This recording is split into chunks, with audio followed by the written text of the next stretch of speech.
ಯಾವ ಜನ್ಮದ ಮೈತ್ರಿ ಈ ಜನ್ಮದಲ್ಲಿ ಬಂದು. ಒಬ್ಬ ಕವಿ ಅವನಿಗೆ ಸರಿಯಾದಂಥ ಕಿವಿ ಇದ್ದಾಗ ಆ ಸಂಗೀತವನ್ನು ಹೇಗೆ ತನ್ನದಾಗಿಸ್ಕೊಳ್ತಾನೆ. ಮೊಗದಲ್ಲಿ ನಸು ನಗೆಯಾಗಿರೆ ನನಗಿಹುದೊಂದಾಸೆ.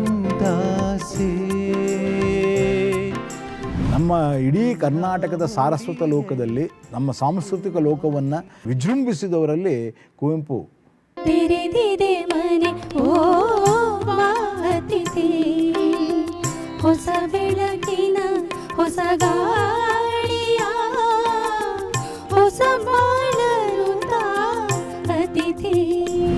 ಕವಿ ಯಾವಾಗಲೂ ತನ್ನ ರೂಪಕ ಶಕ್ತಿಯನ್ನು ತನ್ನ ಕಾವ್ಯದಲ್ಲಿ ಬಳಸ್ತಾನೆ. ದೋಣಿ ಸಾಗಲಿ ಮುಂದೆ ಹೋಗಲಿ ದೂರ ತೀರವ ಸೇರಲೇ, ಬೀಸುಗಾಳಿಗೆ ಬೀಳು ತೇಳುವ ತೆರೆಯ ಮೇಲೆ